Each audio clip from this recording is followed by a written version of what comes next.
Hey everyone, welcome to another ranking, and here's my ranking of the Dark Age Disney movies. Yes, I'm going to be doing two videos about two of the most important ages of Disney, because Disney went through a rough patch a long time ago. From like the year 1970 to like 1988, it was known as the Disney Dark Age, which means all of Disney's movies were all like critical disasters and box office bombs. Does that mean all of the movies in the Disney Dark Ages were terrible movies? No. It just means that some of the worst Disney movies of all time came out during the Disney Dark Age, and just the Disney movies during this time period, weren't really well praised. They didn't make a lot of money, and some critics, well, most critics, just panned the ever-living shit out of all these movies. And yes, thank God for 1989 when a short movie came out, Little Mermaid, which saved the Disney movies, and it was known as the Disney Renaissance. But yeah, in my next video I'll be talking about the Disney Renaissance movies. This is the Dark Age Disney movies. Yes, there was 8 films that came out during the Disney Dark Age, and I'm going to rank all of the Disney Dark Age movies from my least favorite to my favorite. Alright, let's get to it. Here's my ranking of the Disney Dark Age movies. Alright, coming in number 8 is said to be one of the worst Disney movies of all time, and yeah, I agree with it, and that is the Black Cauldron. This movie, oh my god, it's muddled, it's terribly written, it's got no interesting or compelling or three-dimensional characters, there's nothing original or fresh or entertaining about this movie. I don't even think your kids will get enjoyment out of it. When I was a kid, I got zero enjoyment out of it, and I get even less enjoyment out of it watching it now as an adult. It's a terrible movie. It was a box office disaster, thank God. For some stupid reason, it's getting like this cult following. Please tell me you're not one of those people that watch this movie. Yeah, you people out there watching this video, if you like the movie, fine, but I just don't see any appeal with this movie. I don't think the characters, the story, the structure, the execution, even the animation design, nothing about it really works. It's just a very sloppily, boring, derivative, unoriginal film, and it is hands down the weakest film of the Disney Dark Age.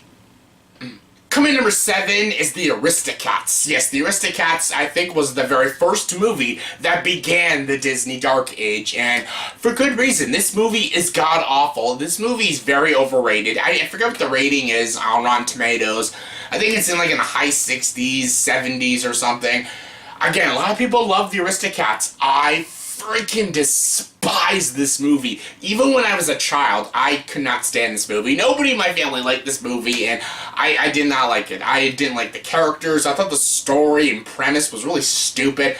It's about an old lady that leaves her fortune to her cats, and her butler wants to kill the cats, and the cats run into this other cat, and he's like this cool cat who likes jazz music.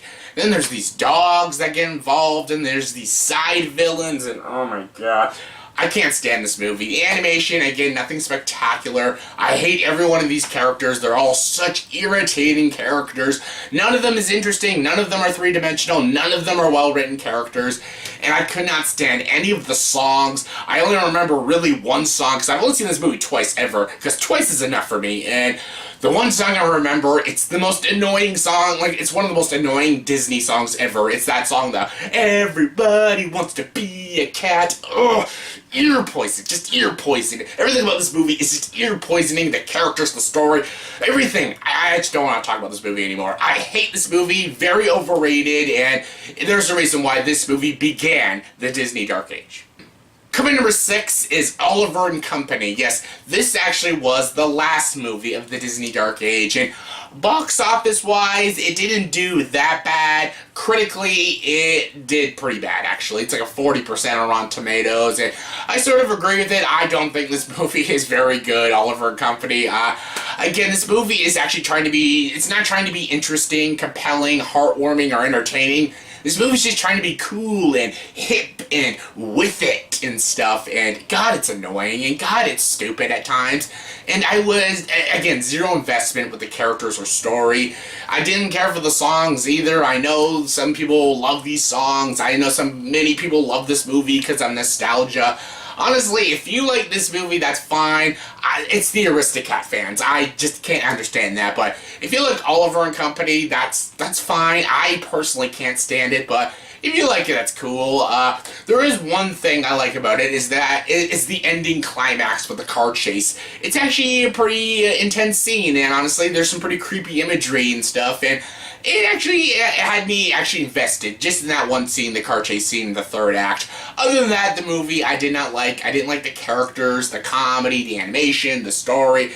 I didn't really like this movie at all, but there's a fan base for it, which is fine. I'm not one of them. Coming number 5 is The Many Adventures of Winnie the Pooh. I'm gonna flat out say this. I might get hate for it. I hope not, because I don't hate Winnie the Pooh. I'm just not a big fan of Winnie the Pooh. I never really watched Winnie the Pooh when I was a kid, the shows, the movies. I just wasn't a Winnie the Pooh fan. I didn't hate Winnie the Pooh, that's not what I'm saying, and it's not like I hated any of the characters. I liked Tigger, Pooh was okay, Piglet was okay, Eeyore was kind of funny, but I just couldn't get invested with the story and characters. It wasn't my thing. That's basically it. It's not that I hated Winnie the Pooh, it just personally wasn't my thing, and I just couldn't personally get into Winnie the Pooh, the story of Winnie the Pooh. So, yeah, this movie, The Adventures of Winnie the Pooh, I'm not that big of a fan of it. It's for Winnie the Pooh fans. If you're a fan of Winnie the Pooh, definitely you would like this movie. It's got the comedy, it's got the characters, it's got the decent animation and stuff, and it's basically all the Winnie the Pooh characters doing what they do best and stuff. And if you like this sort of comedy and this sort of story and the ideas in the Winnie the Pooh show and movies, definitely I could see a lot of people loving this movie. Honestly, my favorite Winnie the Pooh movie actually is the one that came out just a few years ago. What was that, 2011 or something? Yeah,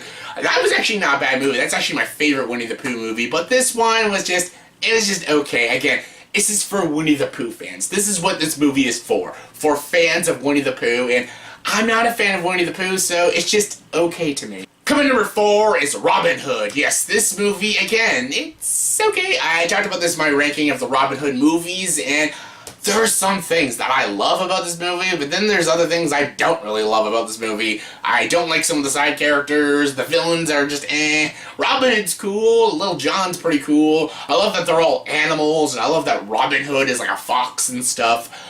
The entire third act is so batshit crazy and so freaking awesome. It's well worth watching just for the last, 15 minutes. It's so freaking entertaining and so freaking batshit crazy. You just gotta watch it to believe it, and there are a lot of things to enjoy about this movie. The animation is good too, some of the songs are okay, but again, this movie just wasn't for me, especially when I was a kid. I never really watched this movie a lot, and I watched a lot of Robin Hood, because I loved Robin Hood. I watched Prince of Thieves, I don't know how many times, but this movie I just found okay. When I was a kid, I found it just average, and now when I got older, I still find it just kind of average. Coming number 3 is The Rescuers. Yes, The Rescuers. This is no Rescuers Down Under. Down Under is such an underrated sequel. It's definitely one of my favorite Disney movies of all time. It's definitely in my top 10. We'll get to that in the Disney Renaissance, but The Rescuers, this had Don Bluth, so anytime you have Don Bluth involved, you're gonna get a damn good, gripping movie, and it's pretty good. I like the characters. I love the bird. I love that it's about these 2 mice rescuing this little girl from these creepy thieves and stuff. I don't find the villain very interesting. I find the kid character incredibly annoying, but the voice acting's good. There's some nice songs, especially the opening song. The animation's great. It's pretty intense. It's got some pretty good action adventure in the movie, and yeah, it's a fun, entertaining kids movie. Nothing groundbreaking, nothing amazing, but it was definitely one of the better movies that came out during the dark age of Disney. Coming number 2 is The Fox and the Hound. Oh my god, everybody that I know loves this movie. And for good reason. It's such a great movie. It's a delightful, small little story with some great emotionality, some great characters, some very good writing too, and some pretty good voice acting, and I like the story about a fox and a dog becoming friends, but then they grow up and they have to become enemies because dogs hunt these wilder animals like foxes and stuff, and it's a very beautiful friendship and a very beautiful story. The only problem I have with this movie is I wish it was longer and I wish it was darker. Yeah, there's some scenes that happen, like a character gets hurt, so that's why Copper gets mad at Todd because a dog gets hurt. See, I didn't understand that. Like, I would understand if the dog died, but he doesn't. He just gets hurt. So I just didn't understand the clashing in this movie. It was kind of confusing.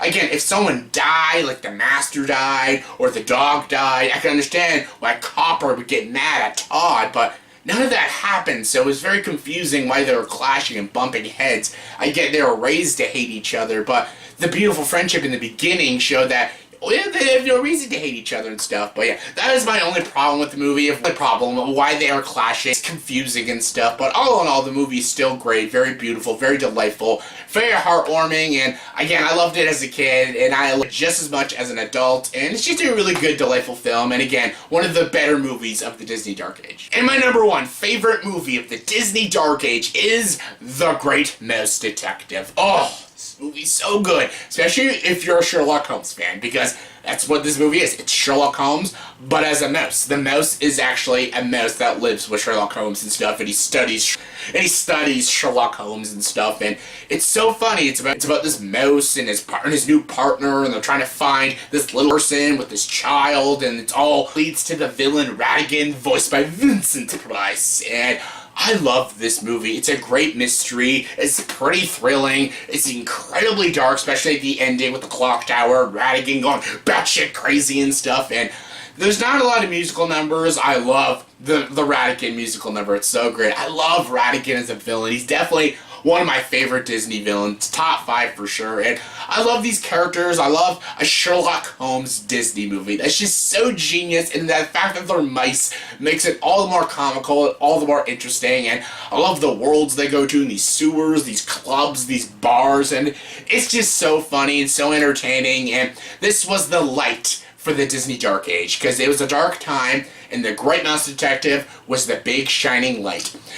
But then the 1989 film came out, Little Mermaid, which gave us the Disney Renaissance. But this is the Dark Age, and The Great Mouse Detective is hands down my favorite movie of the Disney Dark Age. So yeah, that was my ranking of the Dark Age Disney movies. So in the comment section below, please tell me, give me your thoughts and opinions about the Disney Dark Age, and give me your ranking of all the movies that came out during the Disney Dark Age, from your least favorite to your favorite. Comment below, let me know. And as always, if you like this video, please like, subscribe to this channel, and join the dark side.